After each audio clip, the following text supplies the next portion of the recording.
Assalamualaikum warahmatullahi wabarakatuh. Waalaikumsalam.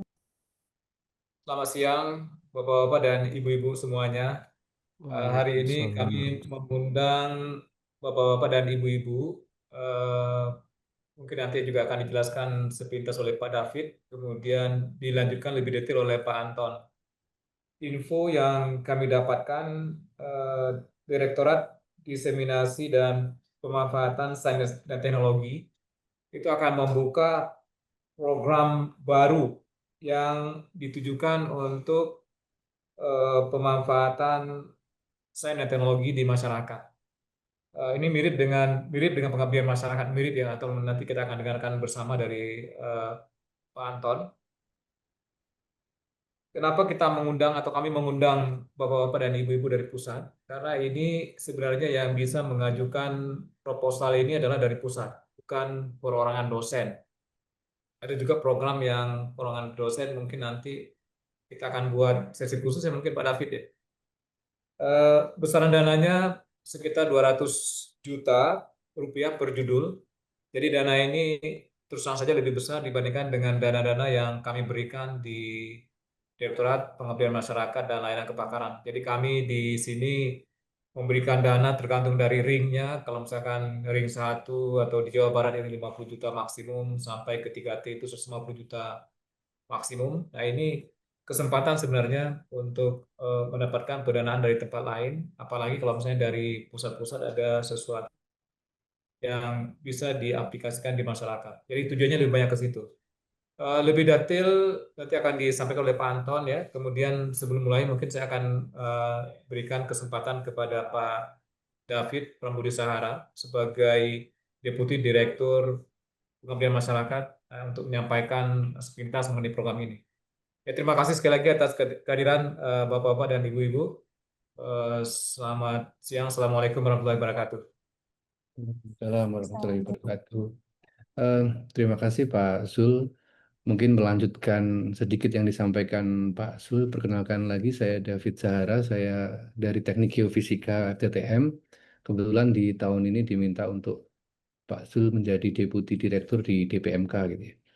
Nah, kita melihat di program PM, terutama di DPMK itu ada beberapa kegiatan yang sudah kita laksanakan, dan kita juga melihat potensi untuk berkolaborasi ataupun mendorong dosen untuk mendapatkan dana dari pendanaan selain dari ITB.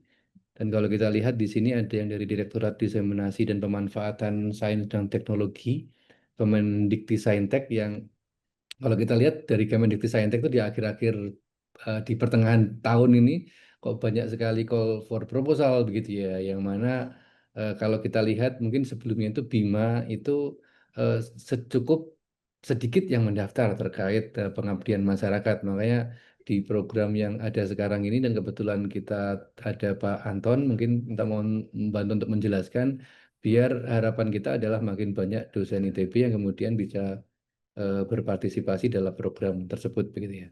Dengan sekarang bahwa Kemdikti-Saintek tagline-nya adalah berdampak, maka kemudian akan yang kita lihat adalah banyak sekali program yang berkaitan dengan masyarakat. Jadi apakah itu nanti ada kerjasama dengan masyarakat, termasuk yang di sini nanti ada satu yang cukup menarik, itu Insaintek, itu nantinya akan dijelaskan lebih.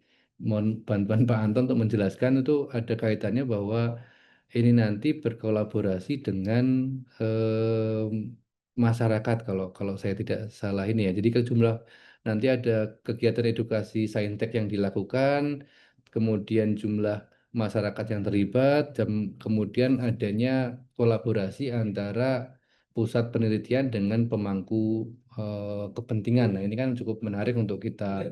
Kemudian bagaimana dosen ITB bisa terlibat langsung dalam pemangku kepentingan. Jadi, nah, kita mengundang Bapak Ibu dari pusat penelitian karena ada satu skema yang bisa di-apply melalui skema yang ada sekarang, dan harapannya akan banyak kemudian yang berpartisipasi dalam program tersebut. Mungkin kalau dari saya itu aja Pak Zulfiadi ya. Selebihnya mungkin biar lebih cukup lama dengan dari Pak Anton, dan nanti ada diskusi mungkin di akhir ya. Jadi biar kalau ada pertanyaan atau seperti apa untuk program ini biar lebih jelas gitu. Mungkin itu aja, ke Pak Zulfiadi lagi atau ke Pak Anton Oke, langsung ya? baik. Terima kasih Pak David. Terima kasih Pak David. Ya. Kesempatan berikutnya langsung saja kepada Pak Anton. Nih, terima kasih sekali lagi Pak Anton yang sudah Terima kasih, Pak. memberikan waktu di siang hari ini. Pencerahan bagi kita semua. Terima kasih. Silakan Pak Anton. Eh, Baik, terima kasih Pak Zul dan Pak David. Senang sekali dapat kesempatan untuk berbicara di sini. Memang, oh ya, perkenalkan saya Anton dari astronomi, jadi sebelahnya CRCS Pak, Gedung Cas. Ya, jadi awalnya memang saya dikontak gitu oleh Pak Direktur Minat Saintek, Prof. Yudi Dharma, kebetulan dia dari FMIPA begitu, terkait dengan eh, kegiatan program baru begitu yang memang orang-orang juga masih masih apa ya berpikir bahwa ini dekat dengan pengabdian masyarakat atau hilirisasi. Jadi kami juga mencoba karena ini pilot project begitu. Jadi semoga Bapak Ibu berkenan mendengarkan gitu. Baik, saya coba share screen dulu.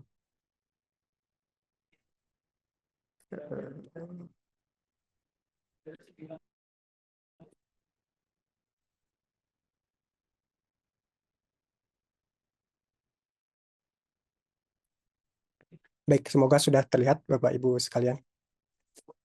Baik, perkenalkan saya untuk menjelaskan terkait dengan program baru dari Kemendikti-Saintek, khususnya di Direktorat Jenderal Sains Teknologi, lebih khusus lagi di bagian Direktorat Diseminasi dan Pemanfaatan Sains dan Teknologi. Beberapa hari yang lalu sudah launching program. Program besarnya adalah program semesta, jadi membumikan sains begitu. Dan dari sekian banyak program, salah satunya adalah InScientech.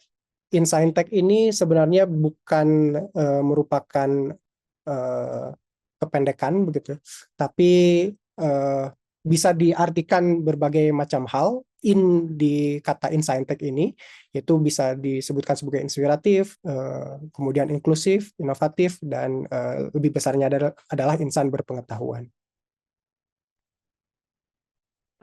Baik, saya lanjut terkait dengan gambaran umum, mengapa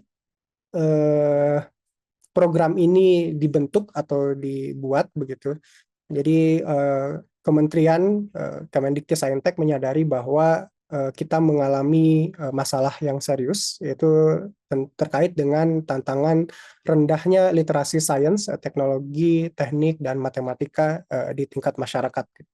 Kita menyadari bahwa peristiwa COVID kemarin juga sebagai peristiwa destruktif begitu ya terkait di dunia pendidikan, dan itu berimbas juga bagaimana generasi muda lebih banyak melihat konten-konten yang berseliweran di media massa tanpa filter yang memang datang dari background literasi sains begitu.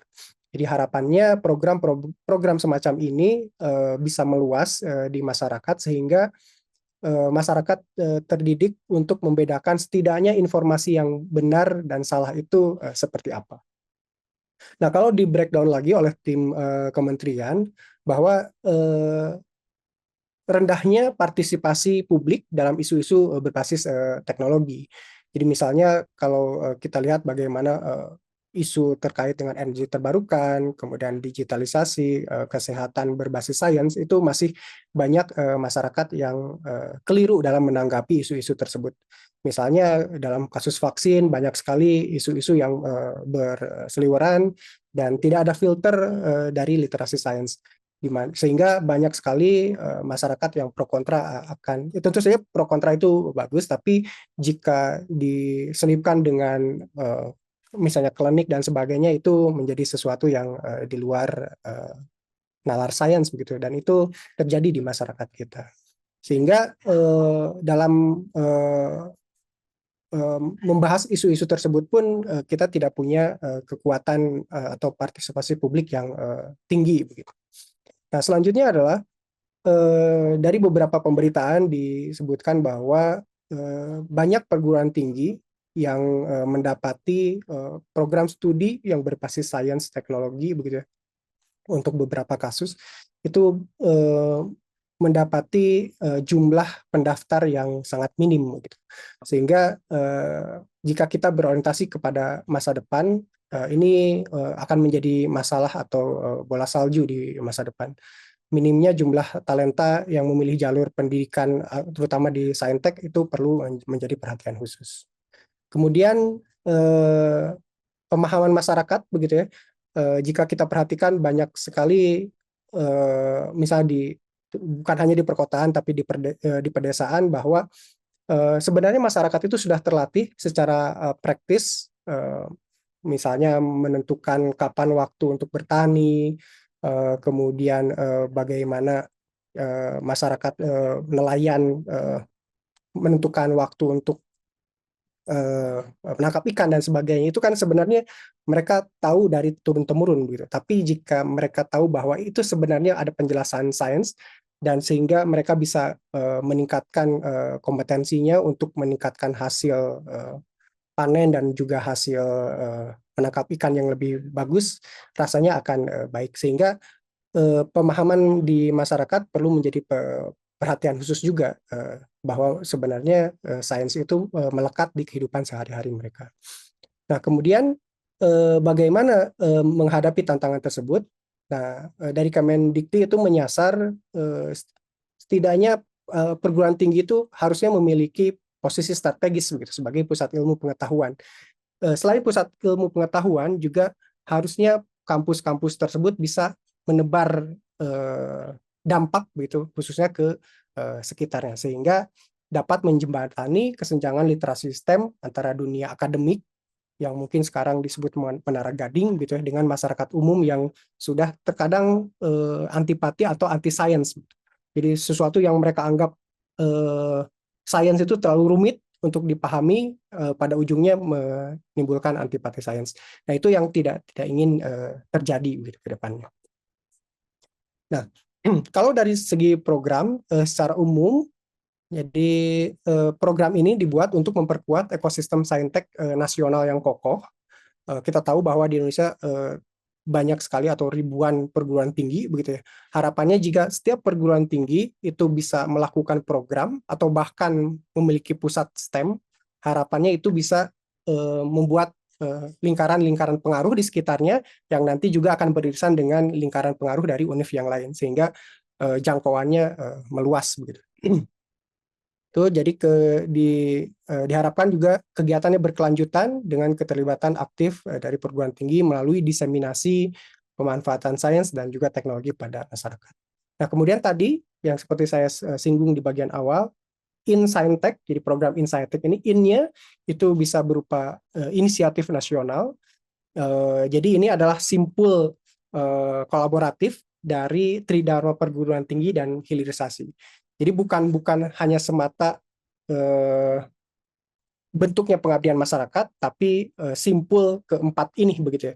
Jadi pendidikan, kemudian penelitian, pengabdian masyarakat, dan juga hilirisasi. Jadi tidak terfokus pada satu aspek saja.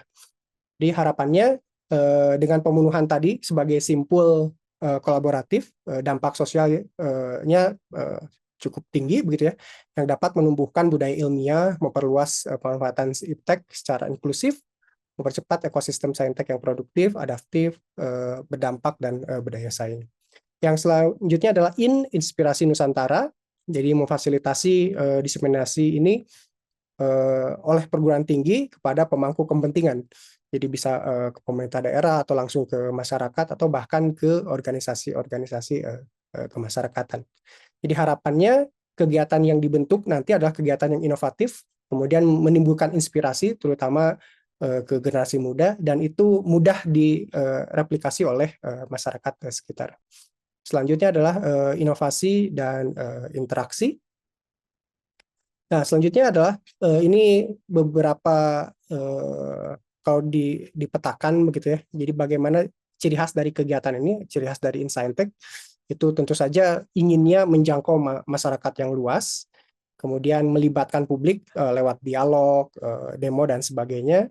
Kemudian meningkatkan peminatan generasi muda ke karir saintek dengan tadi kita memperlihatkan inspiring people gitu, orang-orang yang berkarir di sains itu mereka bisa berkontribusi di program-program strategis pemerintah dan itu menjadi sosok yang bisa ditonjolkan dan menimbulkan minat pada generasi muda. Dan yang paling penting, yang tidak kalah penting adalah bagaimana program ini bisa meningkatkan atau menimbulkan kepercayaan lagi terhadap sains begitu. Di mana masyarakat karena banyaknya misinformasi tidak lagi percaya dengan produk-produk sains. Nah, ini hal yang kita hindari saat ini.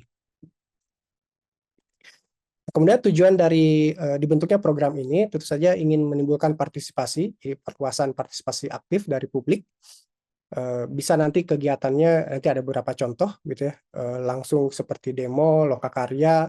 Ini sebenarnya yang biasa kita lakukan begitu di ITB, hanya saja dalam bingkai kegiatan Pengmas begitu ya. Dan kegiatan edukatif lain yang mendorong interaksi antara masyarakat dan juga pegiat dalam program berbasis saintek. Nah, kemudian karena sifatnya adalah ingin berkelanjutan, harapannya ini juga dibangun suatu yang sifatnya kolaboratif begitu. Jadi kegiatannya bisa diikat misalnya dengan organisasi kemasyarakatan atau Pemda setempat, bahwa kita melatih mereka untuk sebagai kepanjang tanganan kita dalam penjangkauan publik khususnya di ranah saintek begitu. Nah, kemudian yang tadi literasi dan trust membekali masyarakat bahwa sesuatu itu harus berbasis, ketika kita menilai sesuatu harus ada pendekatan ilmiahnya, jadi mereka juga ada proses berpikir, bisa membedakan mana yang memang baik atau buruk begitu ya. Sehingga mereka juga ketika ada produk sains, mereka bisa mengapresiasi bahwa sebenarnya ini berasal dari proses yang panjang, proses berpikir, dan juga terkadang itu datang dari inspirasi kehidupan gitu. Jadi bagaimana mereka melihat alam dan sebagainya. Nah, itu harapannya warga menjadi percaya terhadap sains, kemudian mereka juga punya etika bagaimana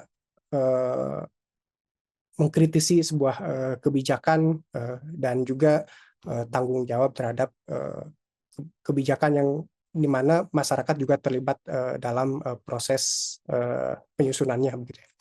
Kemudian ini inspirasi, jadi berharap bahwa kegiatan ini bisa memfasilitasi komunikasi lintas generasi yang sudah sudah berkarir lebih dulu begitu ya, dan sudah menjadi sosok yang punya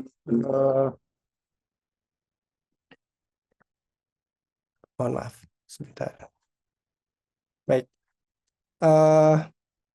Jadi harapannya lintas generasi ini bagi orang-orang yang sudah berkarir lebih awal, mereka berkontribusi di program-program strategis, itu menjadi figur yang bisa dicontoh dan juga dilihat oleh generasi muda, sehingga mereka ada ketertarikan untuk berkarir di bidang sains dan teknologi.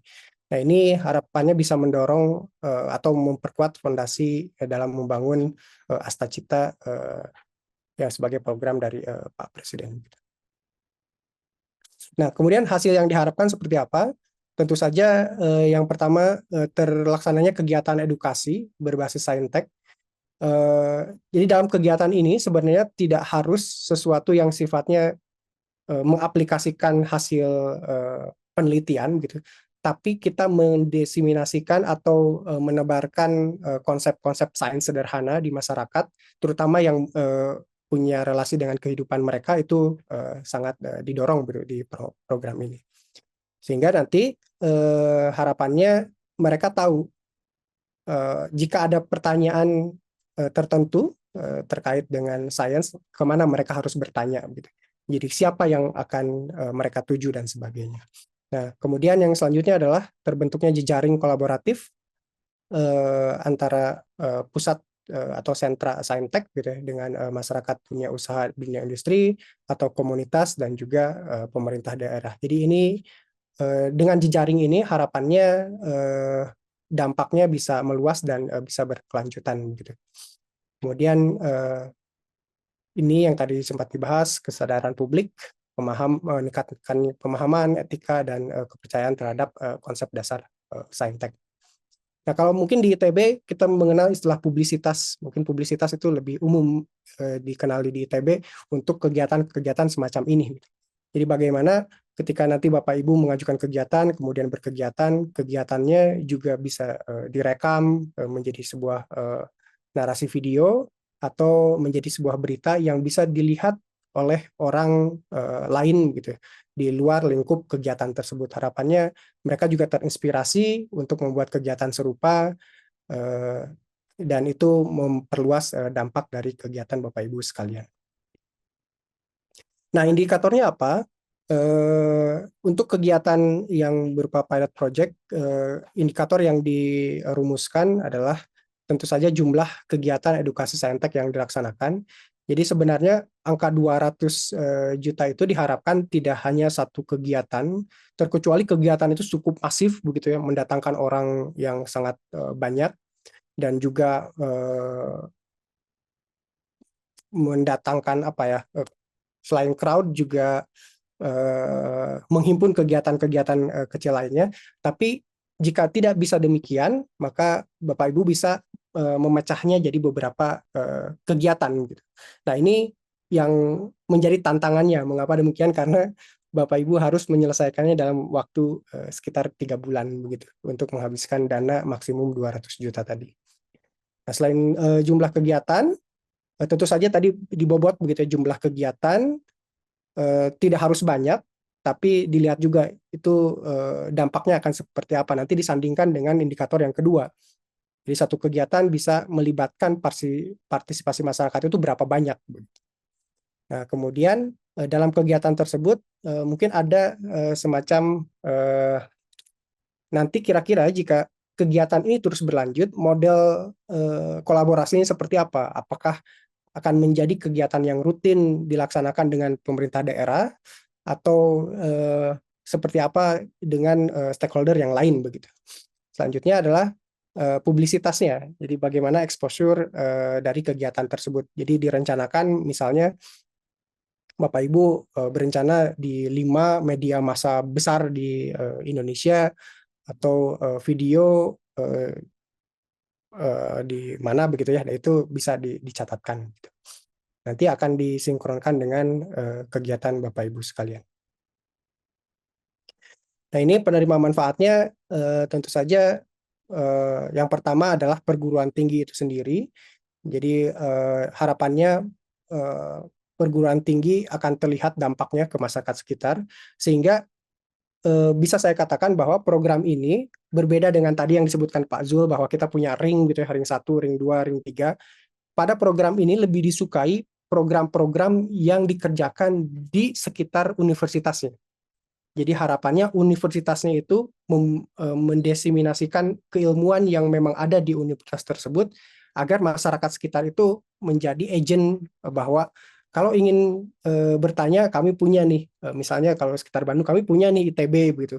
Jadi Bapak Ibu bisa mereka menjadi kepanjang tanganan kita bahwa jika ingin bertanya seperti ini, kami tahu nih harus datang kemana, dan mereka juga sudah pola pikirnya sudah terbangun atau literasi sainsnya sudah terbangun. Jadi harapannya seperti itu sehingga itu menjadi bagian pengembangan kapasitas dan juga profil institusinya. Kemudian tentu saja peningkatan jumlah keterlibatan masyarakat dalam program-program menarik lainnya nanti begitu ya. Dan nanti Bapak Ibu bisa baca detailnya dari slide ini begitu ya. Kemudian tentu saja masyarakat umum. Jadi bagaimana kita inginnya literasi sains itu merata begitu. Terkadang beberapa kampus besar itu lebih diprioritaskan oleh program pemerintah itu untuk menjangkau daerah-daerah 3T dan sebagainya begitu ya, karena memang perlu peningkatan yang signifikan, makanya disasar kampus-kampus besar. Tapi Kemendikti-Saintek juga menyadari bahwa sekitar kampus juga harus diperhatikan begitu. Sehingga penguatan budaya inovasi, pembelajaran sepanjang hayat itu selaras dengan apa yang dilakukan di kampus juga begitu, di tempat mereka juga berada. Kemudian pelajar dan mahasiswa tentu saja mereka bisa dilibatkan dan dilatih bagaimana komunikasinya dengan terhadap masyarakat begitu ya, dan juga bagaimana mereka melihat bahwa ternyata ada problem yang perlu diselesaikan di masyarakat sekitar gitu. Sehingga itu bisa meningkatkan keterampilan, juga berpikir kreatif, kolaboratif dengan masyarakat sekitar, dan tentu saja harapannya bisa menjadi problem solver di masyarakat sekitar gitu. Oke, kemudian ini terkait dengan komunitas, jadi harapannya juga terbentuk atau memperluas jaringan kolaborasi, kemudian membuka peluang pengembangan bakat dan rekrutmen calon inovator dan pekerja berbakat berbasis sains dan teknologi, kemudian berperan aktif dalam program CSR gitu ya, di bidang pendidikan dan teknologi. Nah, yang lainnya adalah harapannya juga pemerintah daerah begitu terbantu, karena tadi kita berfokus pada literasi sains dan teknologi, sehingga pemerintah daerah juga mendapatkan manfaat berupa peningkatan indeks pembangunan mahasiswa IPM di bidang pendidikan dan teknologi. Baik, kemudian persyaratan pengusulnya seperti apa? Tentu saja jika kita berbicara ITB, maka syarat yang pertama sudah terlampaui begitu ya. Di sini terakreditasi. Yang unik dari program ini adalah berbeda dengan program BIMA begitu, yang sifatnya individu, ini diusulkan oleh unit begitu. Nah, unit di sini ini ada beberapa atau begitu, pusat studi, pusat kajian, pusat studi atau pusat kajian atau pusat unggulan atau unit lain. Nah, di ITB mungkin kita sering mendengar ada pusat kajian atau pusat unggulan, pusat penelitian, pusat studi, itu di bawah saat ini di bawah DRI begitu ya. Nah, itu diperbolehkan. Jadi jika ada peneliti yang memang ingin mengusulkan ini, maka peneliti itu harus mengatasnamakan pusat studi tersebut. Nah, nanti si pusat studi tersebut itu harus sudah ada bukti bahwa itu merupakan bagian dari struktur perguruan tinggi yang dimaksud. Nanti orang yang mengajukan diri sebagai perwakilan pusat studi atau pusat kajian atau pusat unggulan atau unit lain tersebut itu mendapatkan surat tugas begitu dari pimpinannya langsung. Misalnya dalam hal ini kalau misalnya datang dari pusat pusat studi lingkungan misal begitu ya. Nah, nanti bisa mendapatkan tugasnya dari mungkin DRI atau DPMK begitu ya, yang menugaskan bahwa si A ini akan dijadikan sebagai operator yang kemudian nanti bertugas untuk menginput syarat-syarat sebagai pengusul. Nah, selain pusat studi, pusat kajian atau unggulan yang dikenal di ITB, misalnya ada unit-unit lain di bawah fakultas begitu ya, yang memang melakukan kegiatan seperti semacam ini, penjangkauan publik dan sebagainya, maka unit tersebut itu bisa mengajukan sebagai pengusul, nanti ditugaskan oleh pimpinannya langsung. Jika dia dalam struktur di bawah fakultas, maka ditugaskan oleh dekan begitu. Tapi kalau yang lain itu akan mengatasnamakan sebagai pusat unggulan, misalnya pusat riset atau pusat di ITB, maka pimpinan langsungnya adalah direktorat terkait begitu. Oke, kemudian tahapan pengusulnya. Nah, karena kami menyadari bahwa ini berlangsung pada waktu yang dengan rentang periode waktu yang sangat singkat, jadi kami ingin melihat expression of interest-nya. Jadi para calon pengusul itu diminta untuk mengisi EOI, kemudian kami seleksi. Setelah itu yang EOI-nya dianggap baik gitu ya, kemudian diundang untuk mengajukan proposal. Nah, itu proposal itu yang nanti lebih detail, ada anggaran dan sebagainya. Nah, di sini pengusul tadi disebutkan bahwa pengusul yang lolos seleksi EOI, kemudian yang dinyatakan berhak untuk mengunggah proposal berdasarkan EOI yang diusulkan. Jadi harus selaras. Jadi baiknya jika Bapak Ibu memang sudah punya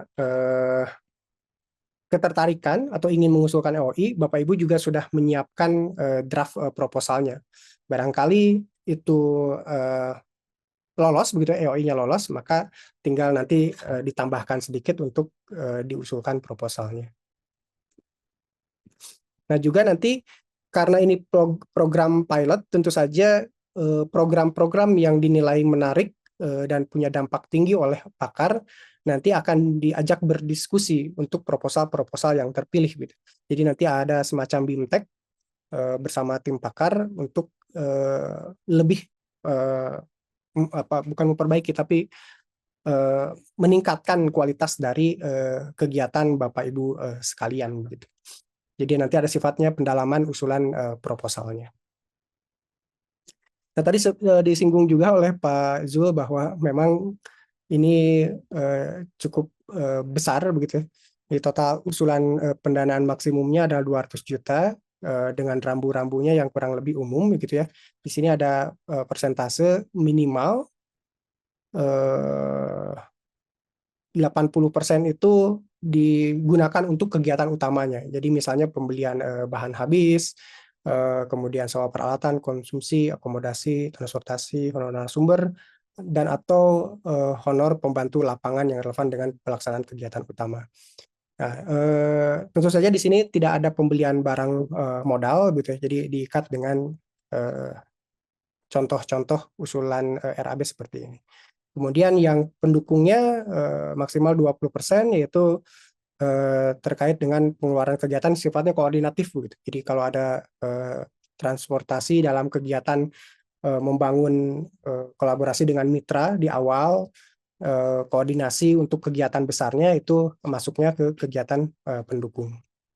Dan juga bagian dari dokumentasi dan publisitas atau publikasi kegiatan utamanya. Itu merupakan bagian dari biaya kegiatan pendukung. Nah, ini lini masanya cukup ketat, Bapak Ibu. Peluncurannya kemarin di 1 Agustus, kemudian di minggu ini itu masuk ke pengajuan EOI, kemudian nanti akan lanjut ke seleksi EOI, pengumumannya di minggu ke-3 Agustus, kemudian lanjut ke proposal begitu ya. Jadi nanti ada yang OI, kemudian nanti siapa yang lanjut ke proposal, nanti ada penilaian proposal, kemudian masuk ke pendampingan dan juga kegiatan. Jadi pelaporannya kurang lebih di bulan Desember. Jadi harapannya yang memang mengajukan ini adalah tadi unit-unit yang sudah siap dengan kegiatan dan juga sudah siap untuk menghabiskan dalam tanda petik dana yang diajukan gitu. Nah, ini ruang lingkupnya. Jadi bisa sifatnya di sini ada ruang lingkupnya ada 5. Jadi ada kegiatan dan interaksi langsung, bisa sifatnya demonstrasi begitu ya, kemudian lokakarya, kemudian ada proyek kolaboratif. Nah, yang disenangi adalah kegiatan-kegiatannya bisa saja kombinasi begitu. Yang pertama, kita mendatangi daerah yang kita tuju di sekitar kampus. Yang kedua adalah kita mengundang. Gitu. Jika ada unit-unit yang memang secara lokasi enak untuk mendemokan sesuatu yang sifatnya tadi diseminasi dan sebagainya, bisa juga diundang ke kampus. Di mana sifatnya nanti peserta punya kesempatan untuk berinteraksi langsung gitu ya. Atau berdialog langsung dengan akademisi, mentor, atau kita bisa mengundang profesional dari industri. Kemudian yang lain adalah kita juga bisa berkolaborasi dalam kegiatan itu dengan sekolah, misalnya dengan sekolah-sekolah SD, TK, kita mengundang mereka di kemitraan kita, misalnya kemitraan kita dengan museum gitu ya. Kita melakukan pameran di museum mana, misalnya di Bandung, kemudian kita berkolaborasi dengan sekolah-sekolah sekitar untuk mendatangkan massa dan sebagainya, itu diperbolehkan. Kemudian tentu saja kita ingin melakukan penguatan inklusivitas, jadi harapannya bisa memasukkan dalam EOI begitu ya, masukan bahwa kita juga melibatkan seluruh lapisan masyarakat begitu ya, termasuk kaum-kaum yang dalam tanda petik marginal begitu ya, kelompok difabel dan sebagainya. Dan juga harapannya ini membangun integrasi role model inklusif dan juga budaya lokal kepada semua kalangan. Kemudian selanjutnya adalah inspirasi. Ya, di sini kita juga bisa join dengan mitra-mitra industri begitu ya. Jadi mengajak masyarakat bagaimana sih jika datang ke industri, kemudian ada dialog sainsnya dan juga melihat bagaimana sains itu menjadi sesuatu yang sifatnya produk gitu ya, di sana dan sebagainya. Yang selanjutnya adalah membangun kepercayaan. Di sini inginnya misalnya bisa bentuknya, jadi tidak kegiatannya yang kalau tadi langsung begitu ya berdialog, ada yang sifatnya juga kita merancang sebuah pagelaran begitu ya, lewat pertunjukan misalnya, kemudian permainan atau karya-karya kreatif lain yang bisa menjelaskan mana fakta, mana mitos di bidang saintek. Kemudian bisa sifatnya dialog begitu ya. Jadi sifatnya kegiatan tersebut bisa macam-macam, tapi intinya adalah kita membuka ruang dialog dengan masyarakat, mendesiminasikan pengetahuan, dan juga kita punya dampak dilihat dari jumlah peserta yang hadir gitu atau aktif dalam kegiatan tersebut. Nah, ini beberapa contoh. Tentu saja kami berharap Bapak Ibu punya kegiatan-kegiatan yang inovatif, kreatif. Ini hanya contoh saja begitu ya. Jadi bisa bentuknya lokakarya. Rasanya ini yang banyak dilakukan. Misalnya kita membuat pameran teman-teman kimia begitu ya. Misalnya ada balon diisi dengan gas tertentu, kemudian didekatkan dengan api, nanti warnanya seperti apa. Nah, itu juga membangun bagaimana, oh ternyata seperti ini, jika kita melihat peristiwa yang lain berwarna apa, berarti dia mengandung sesuatu yang lain dan sebagainya. Ini bisa dilakukan dalam bentuk pameran atau lokakarya begitu ya.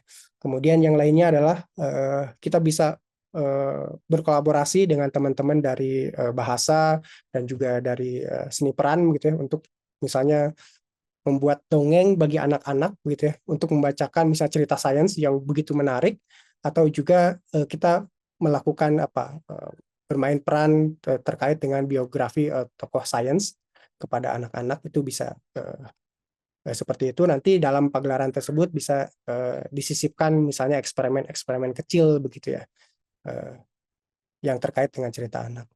Kemudian tadi film saintek, jika Bapak Ibu berkolaborasi mungkin dengan teman-teman dari FSRD begitu ya, jadi bisa membuat tayangan bagaimana sains di masyarakat dalam bentuk video dan sebagainya, dipersilahkan. Yang selanjutnya ini pameran, ini rasanya sudah biasa kita lakukan. Yang penting kita yakin bahwa kita menjangkau masyarakat luas, kita bisa mendatangkan banyak partisipan, itu menjadi concern dari science fair atau pameran saintek.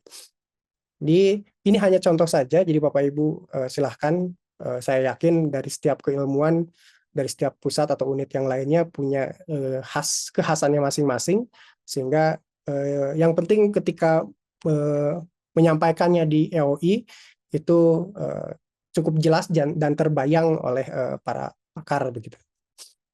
Nah, kemudian ini di fase awal di minggu-minggu ini itu Bapak Ibu yang tertarik diminta untuk login ke website program semesta begitu ya.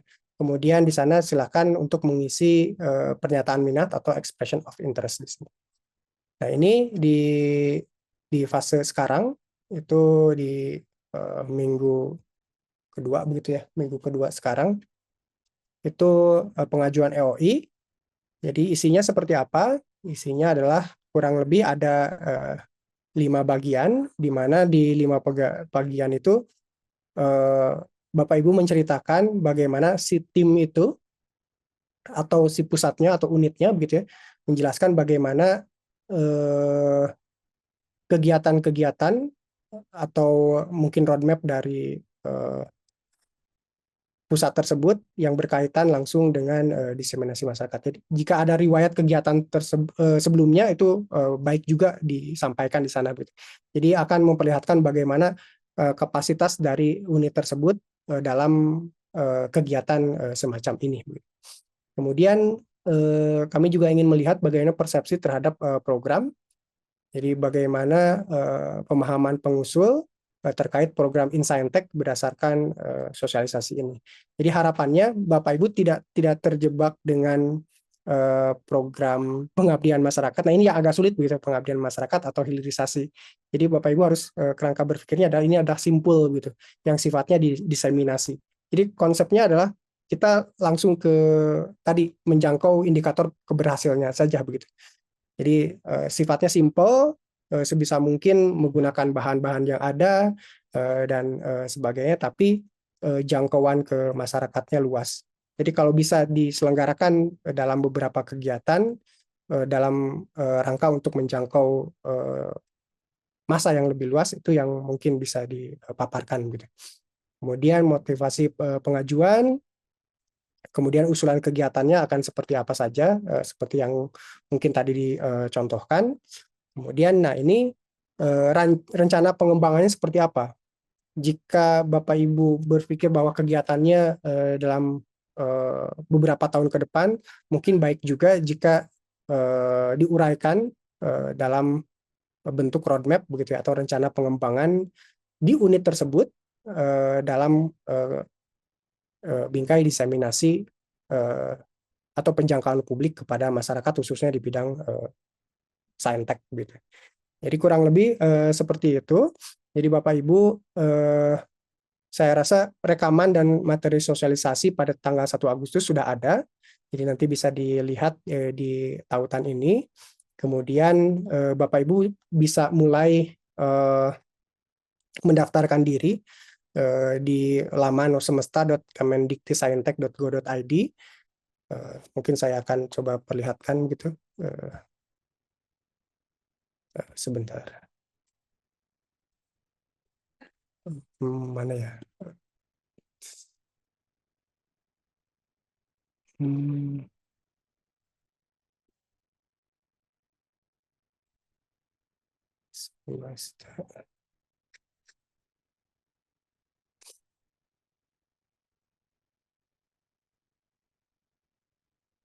Oke, kurang lebih ya, kurang lebih seperti ini Bapak Ibu. Jika Bapak Ibu masuk ke semesta.kemendiktisaintek.go.id, nanti akan muncul kurang lebih programnya seperti ini. Kemudian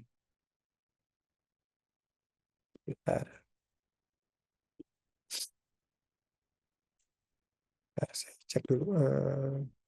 Oke, daftaran program.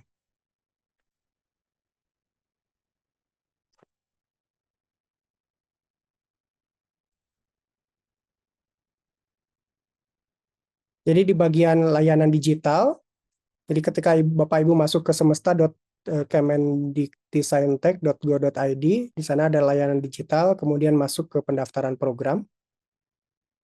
Nah, Bapak Ibu silahkan membuat akun dulu begitu.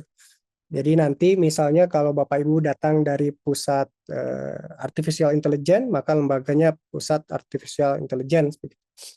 Kemudian ke bawahnya adalah biodata Bapak Ibu. Dan yang perlu dipersiapkan juga jika Bapak Ibu sudah membuat account, kemudian login, nanti kurang lebih bentuknya akan seperti ini Bapak Ibu. Jadi bukan hanya program Insaintek, di sana juga ada program lain, ada TerraSaintek, Resona Saintek. Jadi kurang lebih ada 3 program dalam platform ini. Nah, Bapak Ibu nanti bisa masuk ke program Insaintek di sini. Sorry. Nanti ketika Bapak Ibu masuk, programnya kurang lebih seperti ini. Tadi saya mencoba masuk gitu sebagai peneliti dari Institut Teknologi Bandung. Kemudian nanti bisa masuk ke masuk ke EOI. EOI di sini pernyataan minat. Jadi ketika Bapak Ibu sudah login, kemudian masuk ke program Insaintek, nanti bentuknya kurang lebih seperti ini. Nah, dalam hal ini saya mengatasnamakan dirinya ada misalnya, karena saya dari astronomi, nama lembaga Observatorium Bosca, begitu ya. Kemudian nanti lengkap dari unitnya, kemudian website resmi dari unit tersebut, kemudian yang didaftarkan penanggung jawabnya siapa, misalnya saya, emailnya, juga teleponnya.